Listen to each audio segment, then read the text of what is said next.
Hello friends. आज हम finance की एक बहुत कॉमन प्रॉब्लम डिस्कस करेंगे जो हम सभी लोग फेस करते हैं अपने डे टू डे लाइफ में।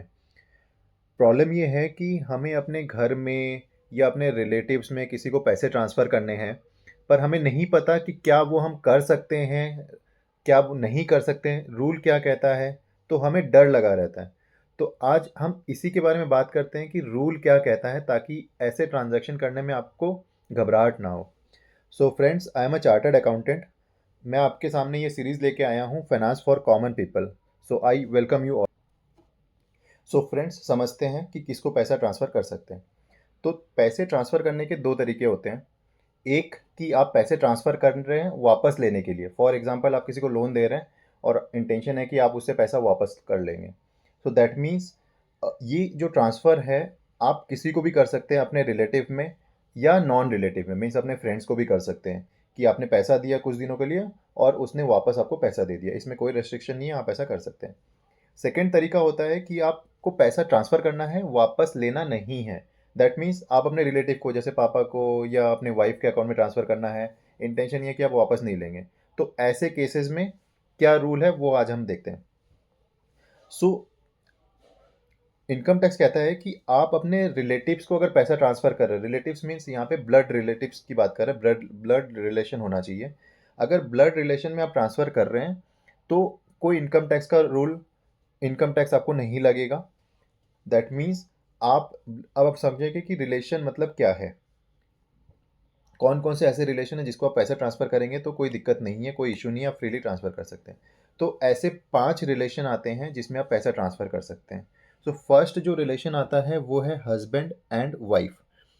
अगर हस्बैंड अपने वाइफ को पैसा ट्रांसफ़र कर रहा है या वाइफ अपने हस्बैंड को ट्रांसफ़र कर रही है पैसा एक अकाउंट से दूसरे अकाउंट में, तो आपको कोई टैक्स की लिमिटेशन नहीं है, आप कर सकते हैं। मैं बताऊँगा, थोड़ी बहुत लिमिटेशंस आएँगी, उसमें थोड़ा आपको क्या ध्यान रखना है हस्बैंड वाइफ को अगर ट्रांसफ़र करता है, वो एक वीडियो के एंड में बताऊँगा। अभी समझते हैं कि कौन-कौन से ऐसे रिलेशन हैं जिसको ट्रांसफ़र करने में कोई रूल अपने को इनकम टैक्स नहीं लगता। सो फर्स्ट हमने बताया कि husband and wife. Second rule आता है ब्रदर एंड सिस्टर। अगर आप अपने ब्रदर को या अपने सिस्टर को या उनके हस्बैंड को, जैसे आपके ब्रदर के वाइफ को या अपने सिस्टर के हस्बैंड को अगर ट्रांसफ़र कर रहे हैं, तो आप कर सकते हैं, उसमें कोई लिमिटेशन नहीं है। फ्रेंड्स, एक और बात बताता हूँ, अगर इन रिलेशन के बाहर आप ट्रांसफ़र कर रहे हैं पैसा एज ए गिफ्ट, वापस नहीं लेना है, तो 50,000 की लिमिटेशन होती है। 50,000 से नीचे ट्रांसफ़र कर रहे हैं कोई दिक्कत नहीं है, 50,000 से ऊपर ट्रांसफ़र कर रहे हैं तो पूरे अमाउंट पे इनकम टैक्स लग जाता है। लेकिन आप अगर अपने इन रिलेटिव्स में पैसे ट्रांसफ़र करेंगे तो कोई आपको इनकम टैक्स देने की ज़रूरत नहीं पड़ेगी। तो थर्ड रिलेशन जो है, brother and sister of spouse, मतलब आप अपने वाइफ के ब्रदर एंड सिस्टर को, या आप अगर वाइफ है तो अपने हस्बैंड के ब्रदर और सिस्टर को ट्रांसफ़र कर सकते हैं। ये भी आपके रिलेशन के अंदर फॉल करेगा। फोर्थ जो रिलेटिव्स हैं वो है brother and sister of either parents. Means आपके पापा के या आपके मम्मी के ब्रदर एंड सिस्टर को भी आप अमाउंट ट्रांसफ़र कर सकते हैं। उसमें गिफ्ट का प्रोविज़न नहीं आएगा और इनकम टैक्स नहीं लगेगा आपको। एंड फिफ्थ जो रिलेशन है, any lineal ascendant and descendant. ये क्या मतलब होता है? इसका मतलब होता है कि आप अपने हायरार्की में, फॉर एग्जांपल आपके पापा, आपके दादा और आपका बेटा और आपका पोता, इसको हम लीनियल असेंडेंट एंड डिसेंडेंट बोलते हैं। इसमें भी आप अगर ट्रांसफ़र करते हैं तो कोई गिफ्ट का प्रोविज़न, कोई इनकम टैक्स नहीं लगता है।